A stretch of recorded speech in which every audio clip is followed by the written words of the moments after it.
Muito boa noite, amigos. Boa noite, amigas. Aqui estamos novamente com o espaço, com o programa, com a live. O seu voto decide, e decide mesmo. E é exatamente com essa intenção, com esse intuito que nós, do Portal Agora e de Portal, juntamos forças exatamente para servir de fator de facilitação para você, eleitor, para você, eleitora, na hora da escolha, né?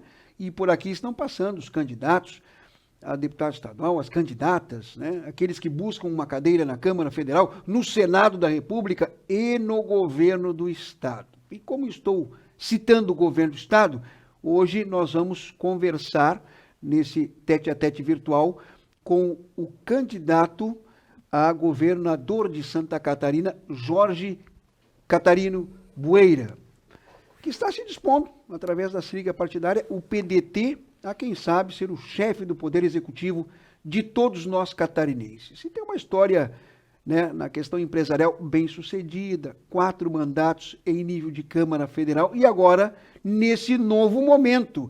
E é se está devidamente adaptado a esse novo momento que eu quero começar a nossa conversa. Boa noite, candidato Jorge Bueira, seja muito bem-vindo ao nosso espaço e quero saber, de bate-pronto, se já está devidamente adaptado ao novo momento. Seja bem-vindo. Obrigado, Elias, obrigado a todos os telespectadores, a todos aqueles que nos ouvem. Eu estive deputado federal por 4 mandatos e discuti todos os grandes temas nacionais. Desde o tema da prostituição sexual infantil até os temas de economia, de inflação, de taxa de juros. Então, meu cérebro estava dimensionado para os problemas brasileiros.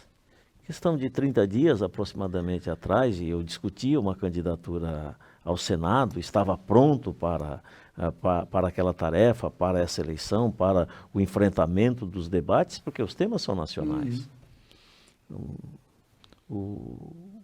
Evidentemente, a construção que nós estávamos fazendo não permitiu que a gente disputasse o Senado e o Partido Democrático Trabalhista, na figura do nosso querido Manuel Dias, o nosso Maneca. Ele me perguntou se eu aceitaria o desafio de ser candidato a governador. Eu digo, olha, minha vida foi construída isso tem 30 dias aproximadamente, minha vida foi construída de desafios. Estou pronto aqui para ser candidato, até porque me sinto muito preparado para esse momento.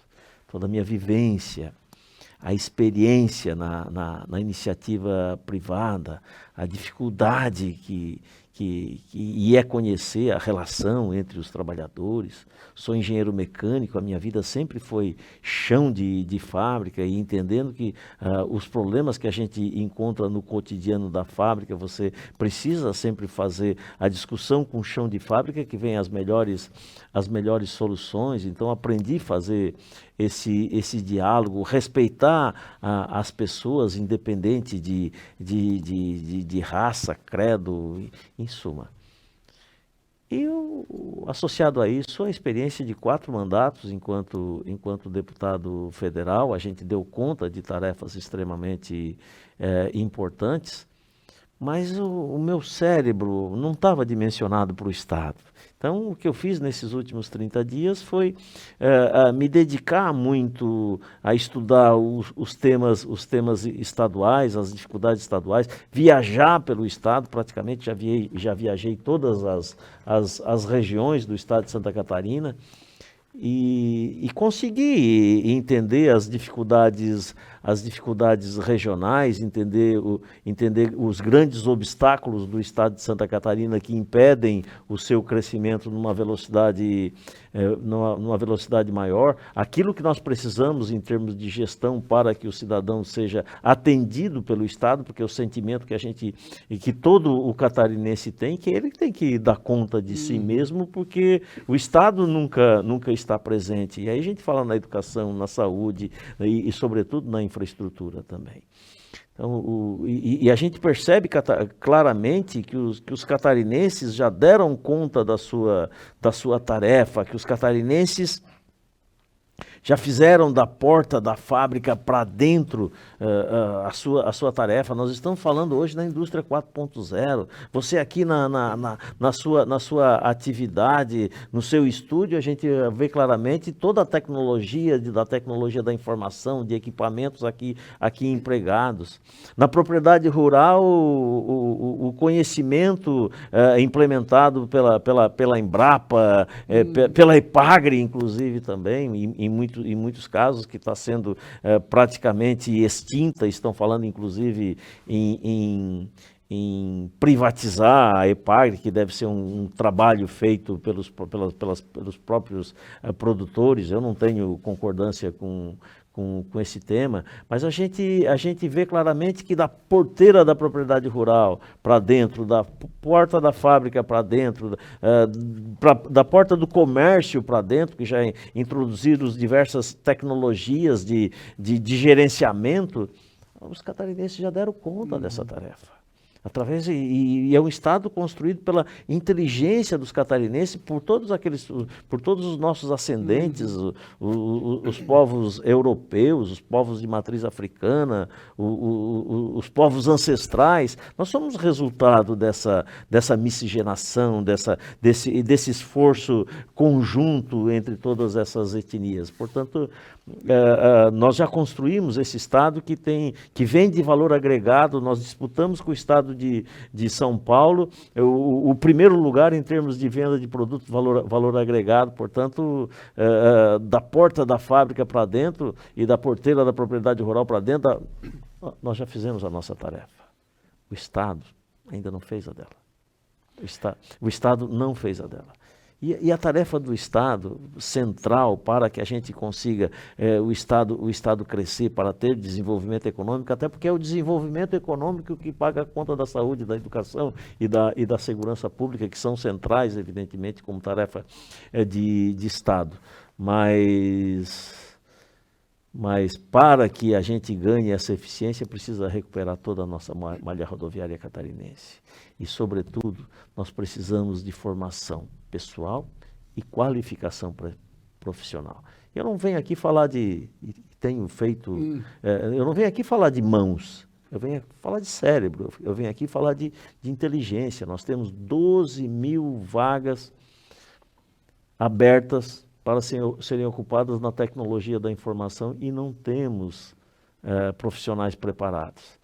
O Estado está praticamente paralisando por falta de qualificação profissional. O Estado tem que ser parceiro da atividade privada para que o Estado continue crescendo. O primeiro braço da Universidade Federal de Santa Catarina, fora da capital do Estado, acabou se materializando em Araranguá, através de uma iniciativa do deputado federal Jorge Catarino Bueira. Então, isso se tornou a sua principal referência e acabou dando notoriedade para o seu nome político, o candidato Jorge. É possível fazer da educação sua principal bandeira, interligando com os outros segmentos que se fazem, obviamente, necessários para o comando do Estado? Olha, eu acho que nenhum Estado no mundo, nenhum país no mundo cresceu sem investimentos em educação, ciência e tecnologia. Educação é central. Nós não podemos, ou seja, eu entendo que todos devem crescer com igualdade de oportunidade. Nós nascemos diferentes, as pessoas nascem em condições diferentes, alguns nascem numa família estruturada e outros nascem em famílias desestruturadas, e me parece que a pobreza é um ciclo vicioso que fecha dentro daquela corrente e o cidadão nunca consegue sair. O pai tem dificuldade, o filho também tem, o neto também vai ter, porque não consegue sair. A única forma de quebrar esse ciclo vicioso vitorioso? É através da educação, dando oportunidade para todo cidadão. É necessário que o mais simples, o mais frágil, seja o mais importante. É isso que nós queremos num governo. É necessário que a gente invista muito na educação, na escola em tempo integral, que a gente invista nas creches para que a mãe e o pai consigam trabalhar o dia inteiro. Creche em tempo integral, evidentemente que é uma tarefa dos municípios, mas o Estado tem que ajudar, porque o Estado é convenção. O que é real são os municípios, as pessoas vivem nos municípios, ali elas constroem as suas relações sociais, as suas relações políticas, afetivas, em suma, constrói a sua vida. Então, o Estado tem que estar servindo como um apoio para os municípios. Nós precisamos garantir que acabe com a evasão escolar. Nossos jovens da escola média, o ano passado, um em cada quatro se evadiu da escola. De 260 mil, 66 mil abandonaram a escola. Jovens, adolescentes, nós estamos perdendo esses jovens para quem? Para o crime organizado? Ou esse jovem foi para o mercado de trabalho para ganhar o resto da vida um ordenado de quem só vai usar as mãos e que não vai usar a inteligência. Então, nós temos que ter uma renda cidadã para esse jovem, para todos os jovens da escola pública, porque se estão na escola pública, têm que ser abraçados pelo Estado. Se são os mais frágeis, são os meus, são esses que eu quero dar proteção. Então, terão uma renda cidadã, mas, sobretudo, terão a perspectiva de não se frustrarem, terão a perspectiva de realizar os seus sonhos, cursar uma universidade com apoio do Estado. Vamos aumentar os recursos do artigo 170 para garantir bolsa integral para o aluno egresso da escola pública no sistema ACAF, que isso já seria um apoio do governo do Estado para todo o sistema ACAF, das universidades comunitárias, como é o caso da Unesc, da FURB, e são 10, 11 ou 12 universidades no estado de Santa Catarina que deram uma grande contribuição e se organizaram. Foi onde a sociedade civil se organizou, onde o Estado catarinense não tinha conseguido dar conta da sua tarefa, que é a educação. É claro que essas universidades têm que cobrar mensalidade, porque não tem o apoio do Estado. Portanto, esse é o momento de o Estado dar a sua retribuição a essas universidades, comprando vagas nessas universidades e contemplando aquele que não teve oportunidade até o presente momento. Então, mas, sobretudo, quando a gente fala em educação, você associa ciência e tecnologia. O Estado catarinense tem uma produção diversificada, distribuída por todo o território. E tem regiões que diferentes vocações, cultura diferente, potencial diferente. Então nós temos que identificar qual é a vocação, qual é o potencial de cada região para podermos aplicar naquela região as melhores técnicas e todas as tecnologias disponíveis para que cada região possa crescer numa velocidade maior. Foi isso que foi feito no mundo, foi isso que foi feito na França, foi isso que foi feito na Alemanha. As principais potências mundiais aplicaram ciência e tecnologia, aplicaram nas diferentes regiões conforme a vocação de cada região. Esse é o caminho mais curto, nós cresceremos com uma velocidade muito maior. E eu não tenho dúvida que precisamos urgentemente recuperar as nossas rodovias. Então, educação, associado, unido com a redução dos custos de transporte, de uma melhor logística, de um Estado mais ágil, de um Estado mais leve, mas que ao mesmo tempo cumpra seu compromisso social com aqueles que mais precisam do Estado catarinense, é possível. E é esse o projeto que eu venho aqui discutir e oferecer para todos os catarinenses. Bem, em relação à questão mapeamento, não sei se já está protocolado ou está dentro dos seus estudos, nesse conhecimento de forma estadualizada da nossa Santa Catarina, mas são situações bem distintas, o norte do estado com o sul do estado.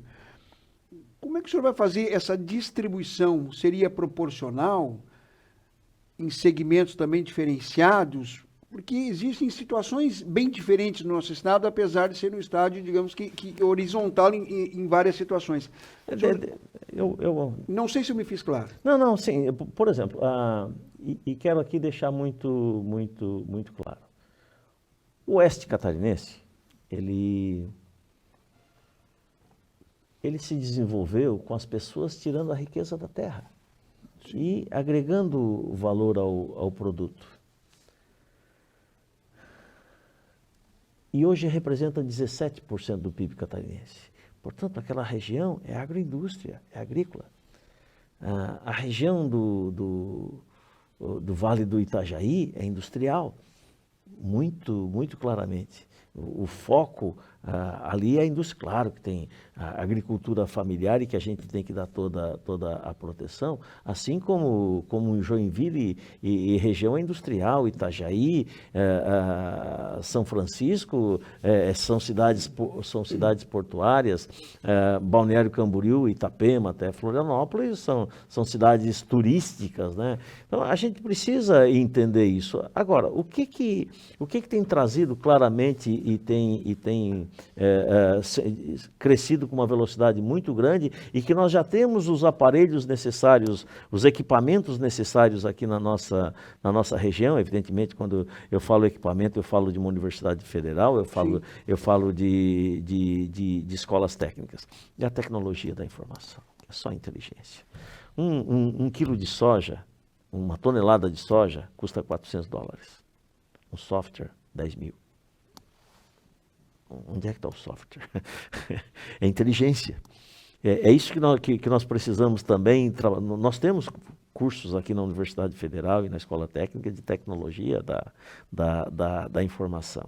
Hoje, no município de Blumenau, eles têm, e eu acho que é possível replicar isso também para todo o estado de Santa Catarina, que o cidadão não precisa fazer um curso, digamos, técnico de 2º grau ou uma faculdade. Hoje tem vários jovens com 2º grau e que fizeram cursos de programação de computadores. Tem um programa em Blumenau chamado Entra 21, que tem formado vários jovens que vêm das regiões periféricas da cidade, crianças em vulnerabilidade social, assim como aqui no bairro da Juventude se faz esse trabalho também aqui no município de Criciúma. E tem jovem de 18 anos que fez o curso de 6 meses de programação de computadores e hoje está ganhando, com 17, 18 anos, está ganhando a soma do salário do pai e da mãe, do jovem de 18 anos. Então, nós precisamos dar oportunidade para esses jovens. A nossa região está pronta para esse pulo da tecnologia da informação. Agora, precisa ter incentivo do Estado, precisa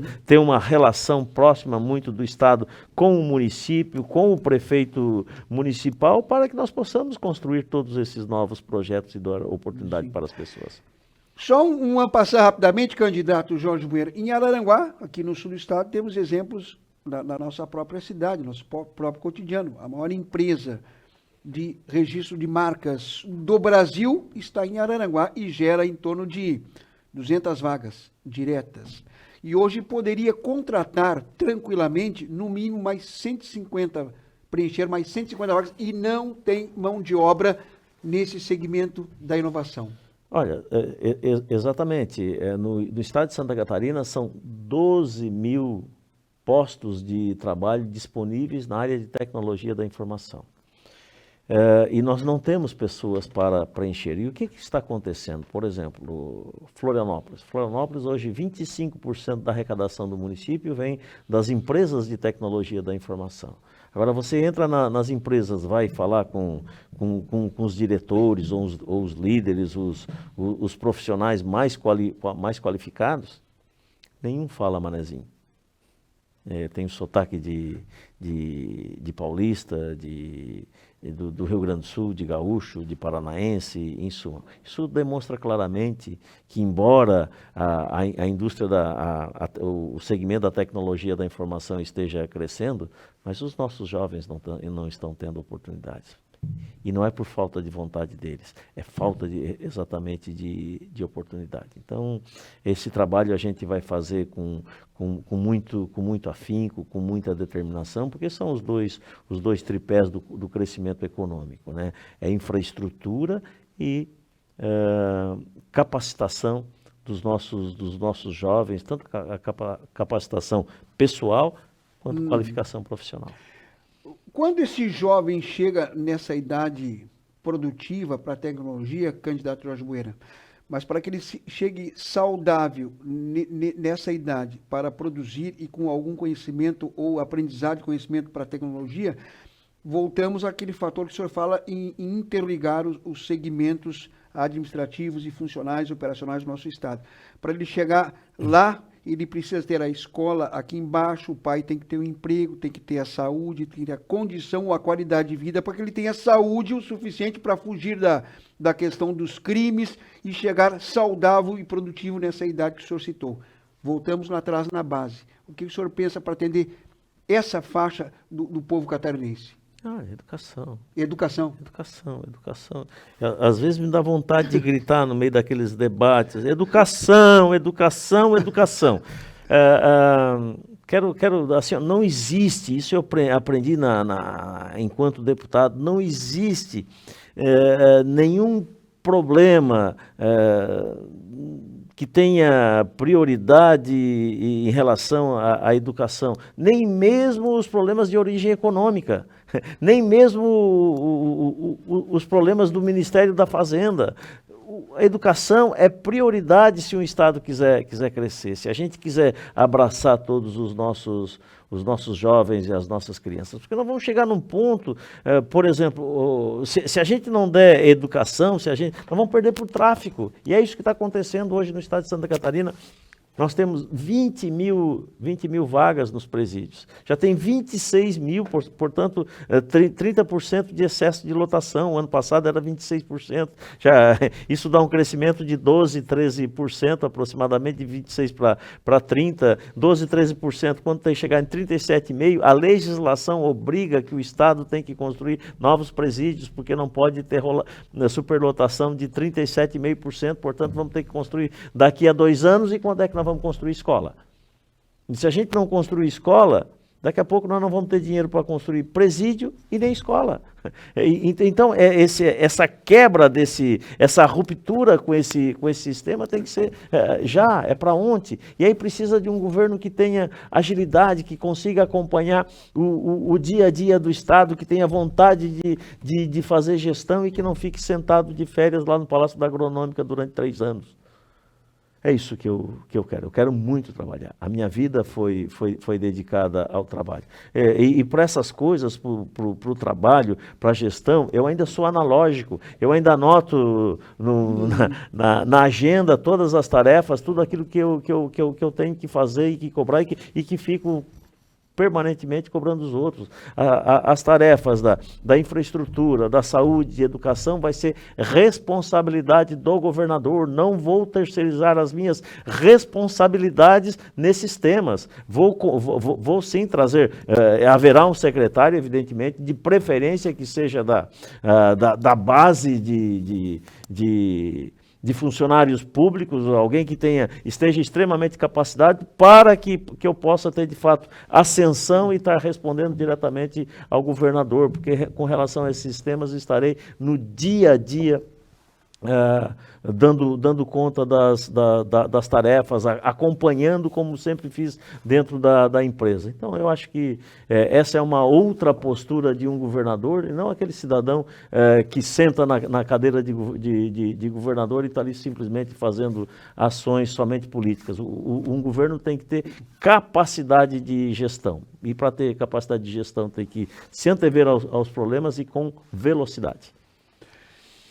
Vamos a um rápido intervalo, 5 minutinhos, e já voltamos para mais um bloco com o candidato ao governo de Santa Catarina, o aranauense Jorge Catarino Bueira. Já voltamos, não saia daí porque o seu voto decide.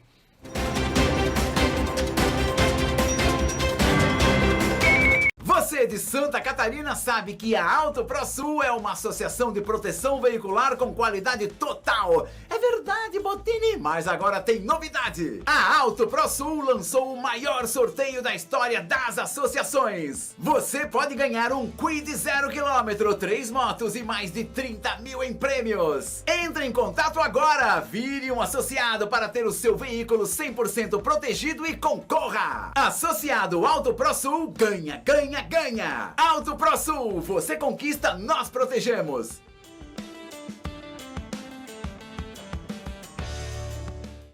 O Divulga Cande Contas é um sistema feito para dar transparência e divulgar informações detalhadas de registros de candidatas e candidatos e também dados das contas eleitorais. A ferramenta pode ser acessada no endereço divulgacandecontas.tse.jus.br. O sistema tem as informações de quem já apresentou a candidatura à Justiça Eleitoral. É possível, por exemplo, checar as certidões criminais de candidatas e candidatos, dados como escolaridade e ainda consultar as informações por unidade da federação ou por cargo. O Divulga Cande Contas também traz informações sobre arrecadações e gastos de candidatas e candidatos. A eleitora ou o eleitor pode, por exemplo, ver quem são os maiores doadores e fornecedores de determinada campanha. As informações sobre as prestações de contas vão ser lançadas no sistema na medida em que os recursos forem declarados por quem vai disputar as eleições de outubro.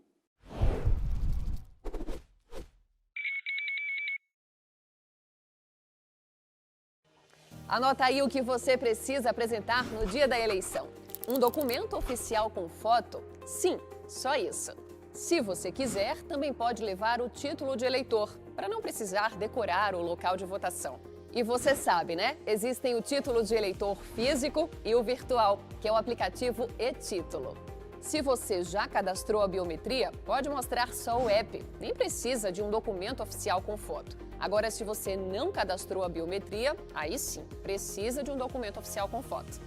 Anotou? Quer mais informações sobre as eleições 2022? Acesse tse.jus.br.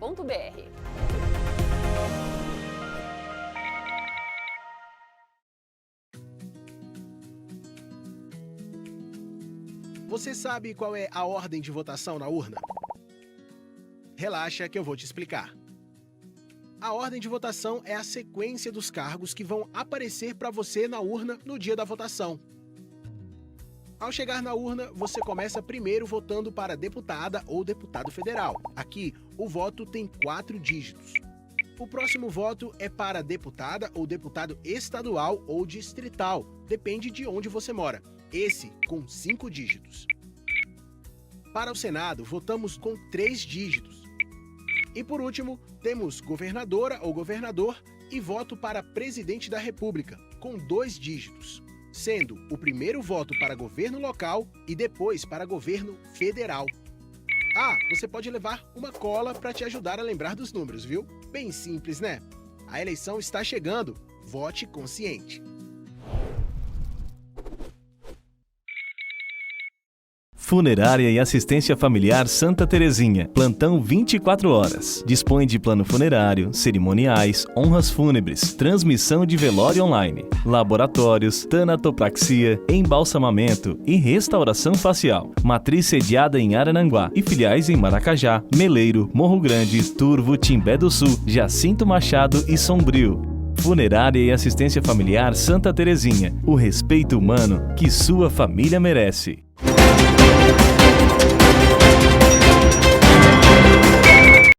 De volta aqui no seu Voto Decide com o candidato ao governo de Santa Catarina, Jorge Catarino Moeira, do PDT. E nós falamos, pelo menos, né, de maneira macro, infraestrutura, principalmente educação, entre outras possíveis ações do governo de Jorge Moeira em caso de confirmação da sua eleição. Mas tudo isso, candidato Jorge, demanda recursos, movimento econômico, dinheiro, efetivamente. E qual seria o caminho para tudo isso? Principalmente essa questão do dinheiro, o candidato. É claro que o desenvolvimento econômico é que vai pagar toda a conta da saúde, da educação, e da segurança pública. E, evidentemente, que a gente tem que buscar todas as economias possíveis, mas identificar quais são os espaços que o Estado pode ter mais ganho, quais são os espaços que o catarinense pode ter mais ganho. E eu identifiquei claramente 2 temas que eu acho que o Estado precisa trabalhar com afinco. O primeiro é a renúncia fiscal, ou seja, os benefícios fiscais. O orçamento do Estado deve estar aí na casa de 46, 47 bilhões aproximadamente, e 15 bilhões é renúncia fiscal, portanto, aí 30, 33, 35% do orçamento, que é dinheiro da sociedade, fica na mão de alguns empresários. 80% desses 15 bilhões, 80% seriam 12 bilhões, fica na mão de 2% das empresas. Enquanto que os grandes geradores de emprego são micro, pequeno e médio empresário. Então, essa redistribuição, nós teremos que rediscutir esse assunto.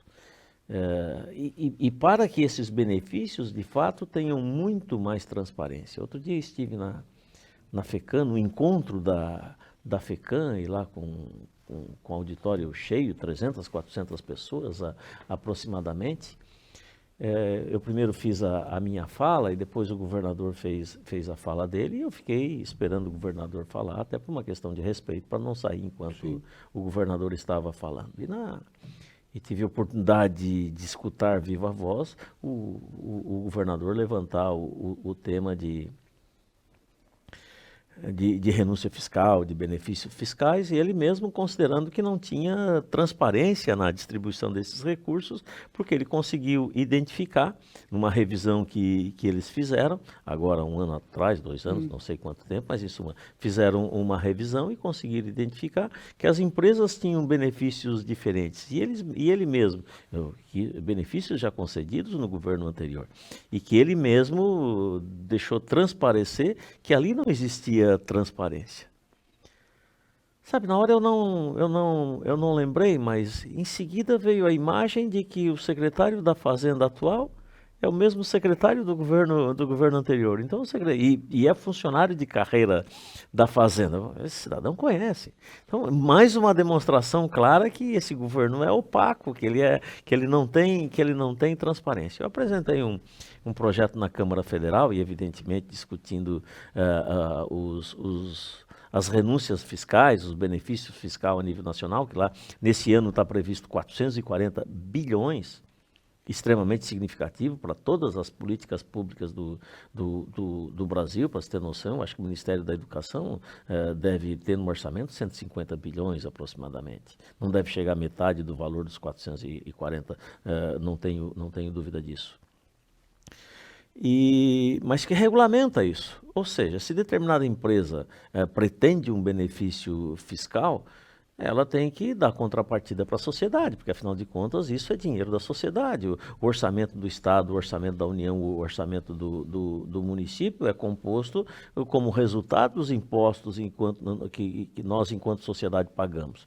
Quando o cidadão compra 1 quilo de café, 1 quilo de açúcar, ou quando comprava 1 quilo de carne, ali ele está pagando imposto. E é esse o recurso que vai dentro do preço daquilo que ele está pagando, tem imposto. E é esse o recurso que vai para o governo do Estado trabalhar. E eu sempre faço aquela imagem do cidadão que vai no banco pagar a conta na hora do almoço, porque é o período que ele pode sair do trabalho, muitas vezes está lá de macacão, de chinelo de dedo. É aquele dinheiro ali que nós estamos usando. Daquele cidadão extremamente simples que ganha, sei lá, 1, 2, 3 salários mínimos. Aliás, a tributação no país é extremamente injusta, ela é regressiva, porque o cidadão que percentualmente é igual e o cidadão que ganha menos, esse percentual reflete mais sobre a sua renda. Ele tira diretamente do consumo, ele tira diretamente da alimentação, ele tira diretamente do aluguel, ele tira diretamente da escola do filho. Portanto, se se você se determinada empresa quer um benefício fiscal, você tem que dizer o que tu vai dar em retorno para a sociedade. Não, uma determinada empresa que queira crescer ou que queira vir de outro estado para cá, um novo empreendimento, vai ter que dizer, eu vou gerar 200 empregos. Esse é um indicador, evidentemente, que a gente tem que discutir outros indicadores também, mas eu falo de emprego que me parece mais palpável para o nosso telespectador entender de uma forma mais simples. Bom, tudo bem, você vai ter o benefício fiscal, agora...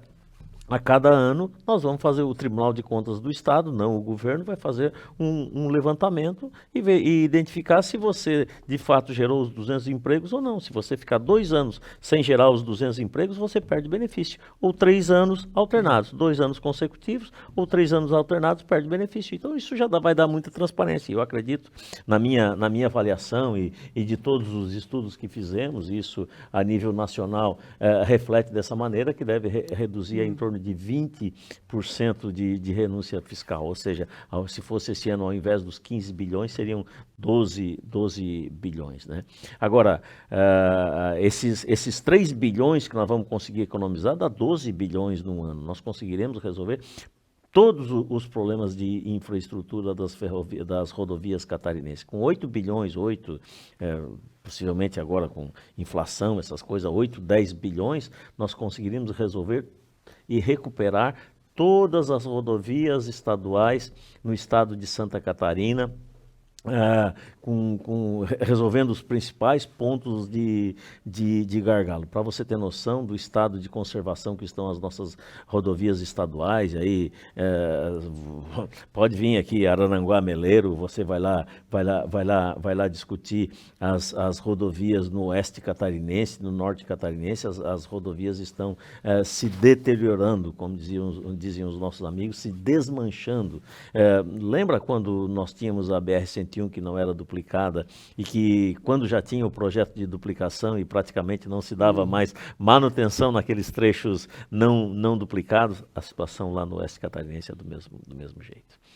Então, se na última década, pelo fato de nós não termos dado feito a manutenção preventiva, o número por conta dos acidentes, os custos dos acidentes, o SAMU que veio buscar, a ambulância que veio levar, o hospital que atendeu, o carro que quebrou, isso custou aproximadamente, nos últimos 10 anos, ou na última década, 21 bilhões. Olha, gente, com 8 bilhões nós teríamos recuperado tudo. Portanto, se nós tivéssemos feito a manutenção preventiva, nós teríamos resolvido também este problema da sociedade. E um outro tema que a gente tem que discutir com muita clareza, e que para isso precisa um governo forte, porque esse governo já está fragilizado.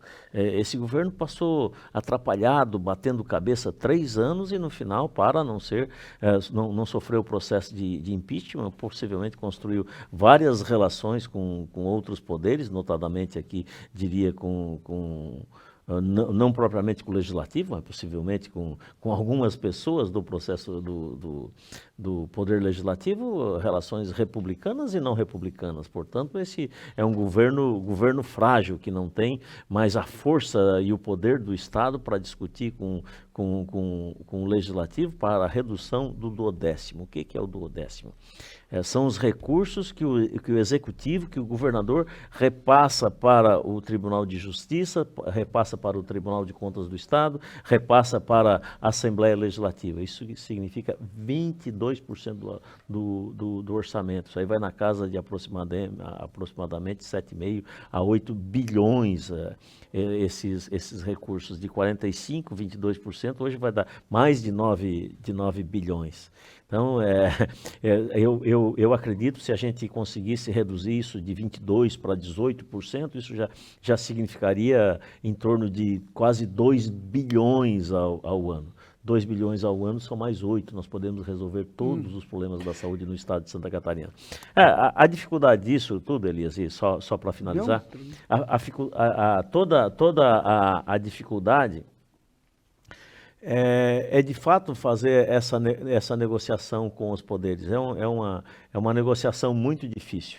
Agora, de fato, você precisa ter um novo governo, um governo empoderado, um governo que tenha força, e isso tem que ser feito já de imediato. Até porque todos nós, tanto o executivo quanto o legislativo, e fui durante 4 mandatos deputado federal, todos nós somos eleitos pela sociedade, pelos mesmos eleitores.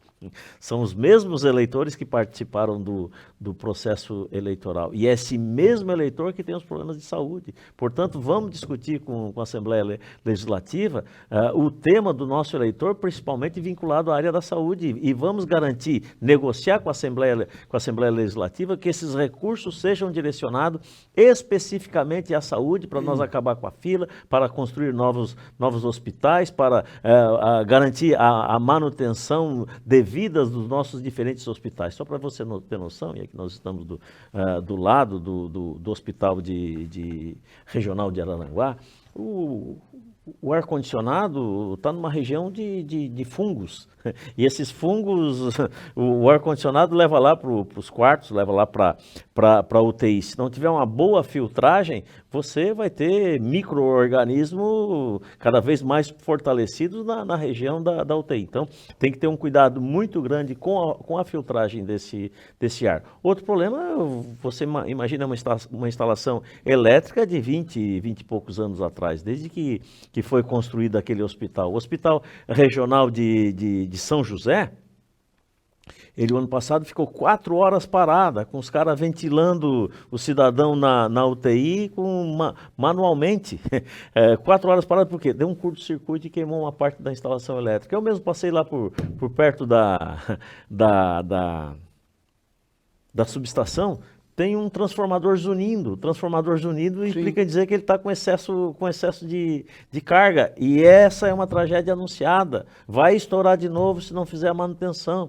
Que a gente aprende na iniciativa privada que tem 2 temas centrais que são importantes para a eficiência de uma empresa. Primeiro, a qualificação pessoal e profissional do cidadão, do colaborador. E outro é manutenção. A manutenção tem que ser preventiva. Quando uma máquina para, o custo é 5 vezes maior de fazer aquela manutenção do que se fosse uma preventiva. Assim é no estado também com as nossas estradas. Eu falava de quanto custou o fato de não ter a manutenção preventiva e o quanto vai custar o fato de não ter a manutenção preventiva também na rede elétrica, na rede de ar-condicionado dos nossos hospitais. Só para ter noção, alguns dias atrás eu fui para Rio do Sul, já no processo eleitoral. Encontrei algumas pessoas lá e começar a discutir barragens e tal. Conversei com a comunidade indígena de José Boatê, que tem um grande problema lá daquela barragem, a disputa por território. Mas foi também discutir a barragem de Tuporanga, que é extremamente importante para evitar cheias na região do Vale do Itajaí, Rio do Sul, Blumenau. E a última enchente, sabe por que aconteceu? Teve uma bomba na barragem de Tuporanga que foram ligar e ela não funcionou.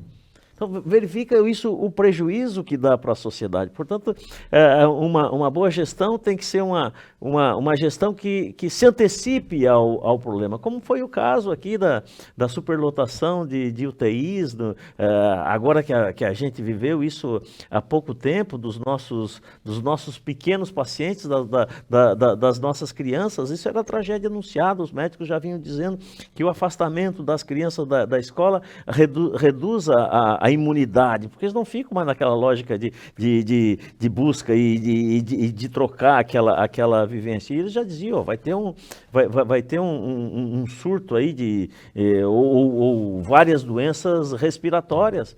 E o governo não se antecipou. Quando o governo começou, foi lento, foi letárgico, foi frouxo, foi leniente.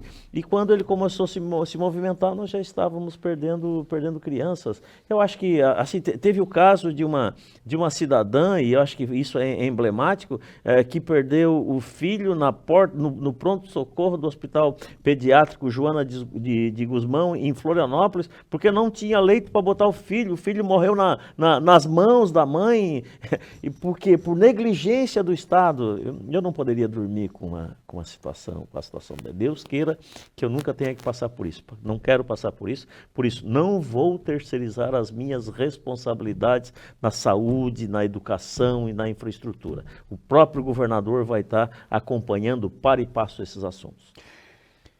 Rapidinho, passando por uma questão política, candidato Jorge Buena, e que faz interesse, obviamente, a toda a população catarinense, porque outros governos também vieram, possivelmente com boas intenções, de mudar essa situação, essa relação executivo com o legislativo. O próprio governador Moisés tentou impor alguma situação e quase foi impeachmentado. E o senhor vem com uma nova proposta, que vai depender e vai precisar dessa negociação, desse entendimento. Como é que se puxa o fio da meada para resolver isso de uma outra maneira, já que outros tentaram e não conseguiram? Olha, eu acho que essa discussão ela já está ficando extremamente madura. É? Acho que essa discussão já está ficando madura, inclusive por dentro da Assembleia Legislativa e os nossos atuais deputados estaduais e os candidatos também. Nós temos uma fila de 140 mil pessoas. As pessoas estão morrendo na fila esperando por uma cirurgia. E todos nós fomos eleitos, o governador e os deputados foram eleitos pelos mesmos eleitores. Então nós temos que, de fato, voltar a essa discussão e garantir que a economia desses recursos vá para a saúde, porque todos nós temos responsabilidade e compromisso com o cidadão catarinense. E de fato, negociar com a Assembleia Legislativa a participação da Assembleia Legislativa e os deputados estaduais na solução desse problema. Eu acho que isso é extremamente importante, porque isso eles devem lá para o eleitor. E todas as regiões do estado de Santa Catarina passam pelo mesmo problema. Então, essa discussão nós temos que fazer, sobretudo com a Assembleia Legislativa, e garantir que esses recursos sejam direcionados para a saúde. Eu quero assim, é extremamente... às vezes eu me emociono ainda quando... Mas, há uma questão de 1 ano e meio atrás, eu fui procurado por uma cidadã, Luísa. Luísa contou que era costureira, né? Talvez ganhasse naquela época, não sei quanto é ganhando, R$1.700, não sei. 2 filhos, e a mãe viúva mora com ela, que ajuda a cuidar dos filhos enquanto ela trabalha. Separada, possível, não quis entrar muito no assunto, mas deu a impressão que possivelmente fosse maus tratos, violência doméstica. É isso, o meio que as pessoas veem e que as pessoas vivem e que fazem um esforço enorme para viver e não tem e não pode contar com nada do Estado. E ela disse, minha mãe fez um exame e tem câncer. Foi na unidade básica, lá fez um exame e possivelmente seja câncer. Eu diria, diagnosticada com câncer, né? Claro que não foi essa a expressão que ela usou. E ela foi muito clara assim, deputado, faz 1 ano e meio, nem era mais deputado também, não sei por que ela me procurou, ela disse, olha, pela relação de confiança e do jeito que as pessoas falam do senhor. Eu disse, olha, eu não posso encaminhar da maneira como tu estás querendo, até porque eu não posso furar a fila, mas eu orientei ela. Tu deve primeiro fazer a consulta, depois tem o exame, depois tem o resultado do exame, depois tu entra na fila para marcar a cirurgia. Eu acho que uns 60, 90 dias atrás encontrei ela. Perguntei, daí, a tua mãe como é que tá? Ligaram semana passada da Secretaria da Saúde, marcando a cirurgia, e eu falei, não precisa mais não, minha mãe já faleceu. É claro que eu não quero que nós não temos problemas de saúde, e nem quero e espero que nenhum telespectador nosso também não esteja passando por uma situação de ter o pai, a mãe, o filho, a filha, a irmã, em suma, um parente querido na fila de cirurgia. E nem quero também que você sinta, que nem de nós sintamos a dor da Luísa de ver a mãe se esvair numa cama e se sentir impotente, e não poder fazer nada pela mãe naquele momento. Mas me parece muito claro que a partir do momento que ela perde a mãe, como é que ela vai ficar educando os filhos? Quem vai Então, se você não tiver uma escola em tempo integral que abrace essas crianças, possivelmente essas crianças daqui a pouco vão ser cooptadas pelo crime organizado. Daqui a pouco essas crianças, ou mesmo que não seja cooptado, daqui a 15, 16 anos já vai ter que estar no mercado de trabalho como mão de obra e vai passar o resto da vida como está fazendo a mãe dela. Então você verifique que a pobreza é um círculo vicioso, ela é um ciclo que se repete. Esse menino vai ser mão de obra e o filho dele talvez só sirva de mão de obra também no futuro. Então o Estado de fato tem que dar oportunidade para esses jovens agora nesse momento. Nós não podemos perder de nenhum jeito, nenhuma criança, nenhum jovem adolescente, porque o que nós precisamos é a inteligência de cada um. A riqueza de Santa Catarina, eu tenho dito, são os catarinenses, foram os catarinenses que construíram esse Estado. Então, eu quero que os mais simples, os mais frágeis, sempre sejam os mais importantes no meu governo. Candidato Jorge, o senhor falou em crianças e possivelmente alguns, né, chamados para o crime. Aí vamos para a questão da segurança.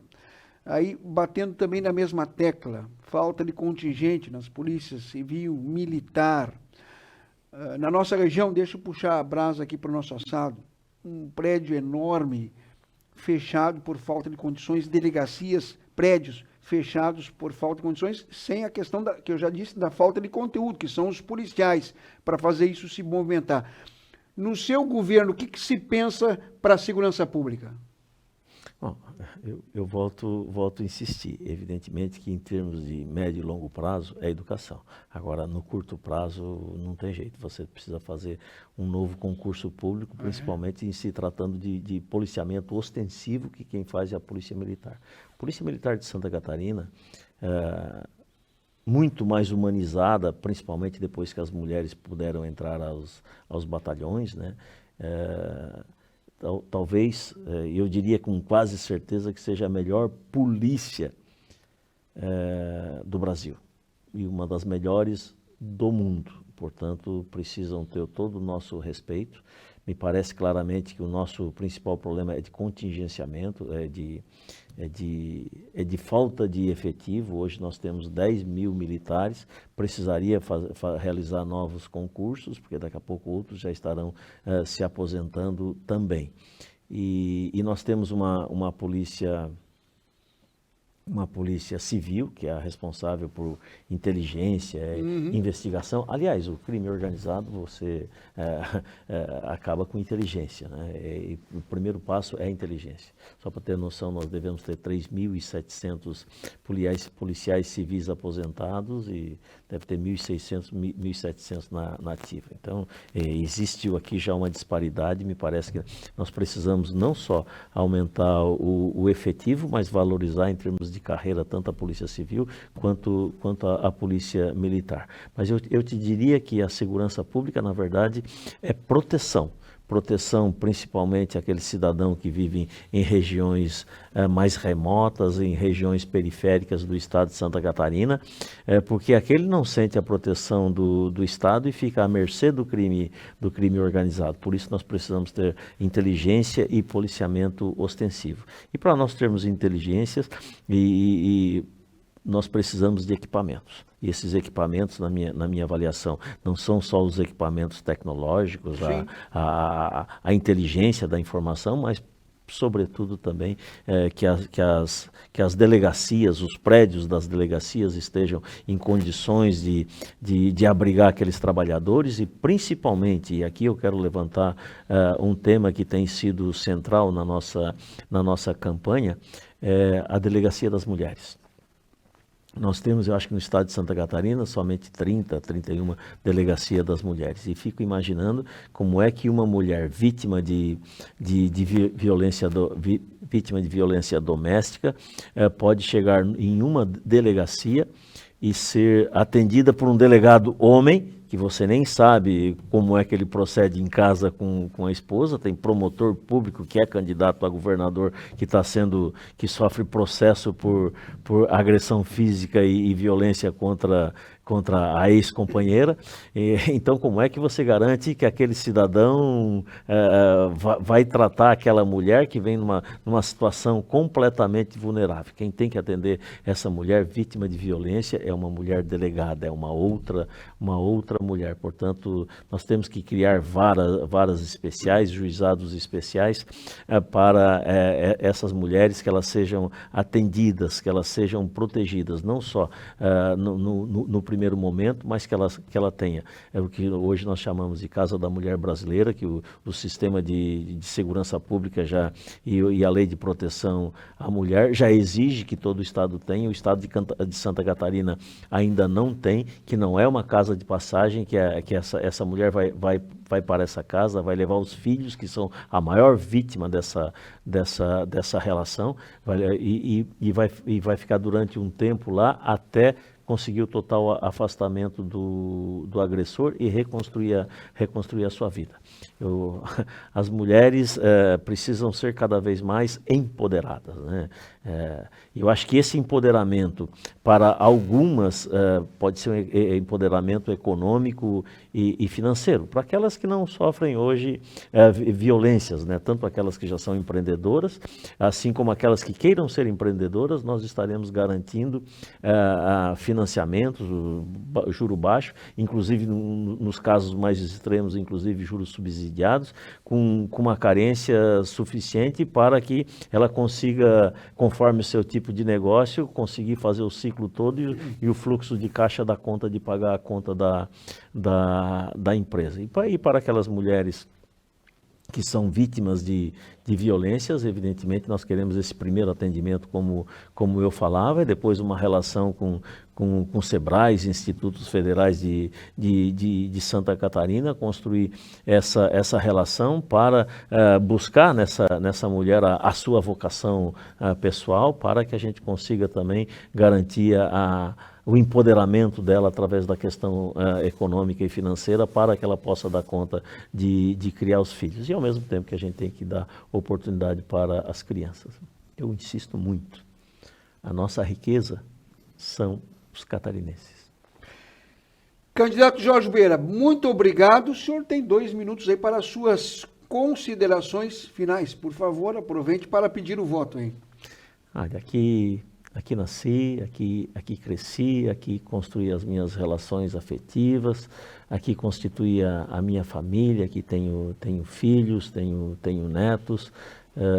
Aqui essa terra abrigou e abriga os meus sonhos, os meus ideais, a minha vida, e o que busco enquanto na vida pública é poder contribuir para que todos tenham a oportunidade que eu tive. Aliás, se Deus nos dá oportunidade, Ele também nos dá responsabilidade. Eu acredito neste projeto. Eu sei que muitas vezes a gente falha em alguns momentos, ou se eu, em algum momento, enquanto deputado, não tive um comportamento ou votei de acordo com aquilo que você entendia fosse melhor, mas se falhei, não foi de forma intencional. Portanto, peço o entendimento e o perdão de cada um, com muita simplicidade, com muita humildade, e até porque defendo sempre os valores da humildade, do trabalho, da família, da religião. É Deus que nos dá